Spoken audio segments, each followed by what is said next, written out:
Super Subbu review. రీసెంట్గా నెట్ఫ్లిక్స్లో super Subbu అని వెబ్ సిరీస్ వచ్చింది. ఈ వెబ్ సిరీస్లో మెయిన్ లీడ్గా సందీప్ కిషన్ అయితే యాక్ట్ చేశాడు. స్టోరీ వచ్చేసి వీళ్ళు ట్రైలర్లోనే స్టోరీ మొత్తం రివీల్ చేశారు. వీళ్ళు తీసుకున్న కాంప్లికేటెడ్ స్టోరీని ఎక్కడా వల్గర్ కాకుండా చాలా నీట్గా ప్రజెంట్ చేశారు. ఈ సిరీస్లో కామెడీ చాలా బాగుంది. సిరీస్ మొత్తంలో 1-2 సీన్స్లలో తప్ప మోస్ట్ ఆఫ్ ది టైమ్స్ నేనైతే కామెడీ చాలా బాగా ఎంజాయ్ చేశాను. సిరీస్లో యాక్ట్ చేసిన ప్రతి ఒక్కరికి మంచి క్యారెక్టర్స్ ఇచ్చారు. అండ్ అనవసరంగా ఏ క్యారెక్టర్ లేదు.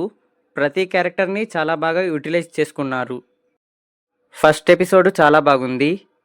ఫస్ట్ ఎపిసోడ్లోనే మెయిన్ స్టోరీ మొత్తం చాలా బాగా ఎస్టాబ్లిష్ చేశారు.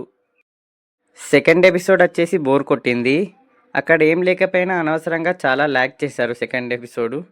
నాకు అన్ని ఎపిసోడ్స్లలో సెకండ్ ఎపిసోడే బోర్ కొట్టింది, అసలు నచ్చలేదు. బట్ థర్డ్ ఎపిసోడ్ నుంచి లాస్ట్ ఎపిసోడ్ వరకు చాలా బాగా తీసుకెళ్లారు. మధ్య మధ్యలో కొత్త కొత్త క్యారెక్టర్స్ అండ్ కొత్త కొత్త సిచ్యువేషన్స్ క్రియేట్ చేసి చాలా బాగా తీసుకెళ్లారు. అండ్ మంచి మంచి కామెడీ సీన్స్ పడ్డాయి. ఈ సిరీస్లో సంపూర్ణేష్ బాబు గారు కూడా ఒక ఇంపార్టెంట్ రోల్ చేశారు. ఫస్ట్ 2 ఎపిసోడ్లు చూసి అసలు ఈయన క్యారెక్టర్ ఇంపార్టెంట్ క్యారెక్టర్ కాదు, ఏదో జస్ట్ పెట్టాలన్నట్టు పెట్టారనుకున్నాను. బట్ ఈయన క్యారెక్టర్ని 5th ఎపిసోడ్లో చాలా బాగా చూపించారు. ఆ 5th ఎపిసోడ్ మొత్తం సంపూర్ణేష్ బాబు గారి వన్ మ్యాన్ షో అని చెప్పాలి. అక్కడ కామెడీ కూడా చాలా బాగా వర్కౌట్ అయ్యింది. సినిమాటోగ్రఫీ చాలా బాగుంది. అండ్ ప్రొడక్షన్ వాల్యూస్ కూడా పర్లేదు, డీసెంట్గా మెయింటైన్ చేశారు. డైరెక్టర్ మల్లిక్ రామ్ డైరెక్షన్ చాలా బాగా చేశాడు. అండ్ స్టోరీ కూడా చాలా బాగా రాసుకున్నాడు. ఈ స్టోరీని కొంచెం అటు ఇటు చేసినా వల్గర్ అయిపోతుంది. బట్ ఇక్కడ వల్గర్ కాకుండా చాలా బాగా నీట్గా ప్రజెంట్ చేశాడు. అండ్ దాని చుట్టూ కామెడీ సీన్స్ కూడా చాలా బాగా రాసుకున్నాడు. పర్ఫార్మెన్సెస్ గురించి మాట్లాడితే ఈ సిరీస్లో ప్రతి ఒక్కరూ డీసెంట్ పర్ఫార్మెన్స్ అయితే డెలివరీ చేశారు. అందరికీ మంచి క్యారెక్టర్స్ పడ్డాయి. అండ్ అందరూ డీసెంట్గా పర్ఫామ్ చేశారు.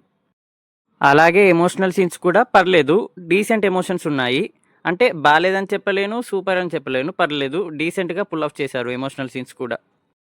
మ్యూజిక్ గురించి మాట్లాడితే సాంగ్స్ అయితే పెద్దగా లేవు. ఉన్న 1-2 సాంగ్స్ కూడా అలా బ్యాక్గ్రౌండ్లో వచ్చి వెళ్ళిపోతాయి. బ్యాక్గ్రౌండ్ మ్యూజిక్ నాకైతే పెద్దగా ఏం అనిపించలేదు, ఇంకాస్త బాగుండాల్సింది. ఓవరాల్గా నాకైతే ఈ సిరీస్ నచ్చింది. మీరు కనుక ఈ సిరీస్ చూసుంటే మీకు ఎలా అనిపించిందో కామెంట్ సెక్షన్లో కామెంట్ చేయండి. అండ్ ఎవరైనా చూడాలనుకుంటే ముందే చెప్తున్నాను, ఫ్యామిలీస్ తోటి చూడకండి.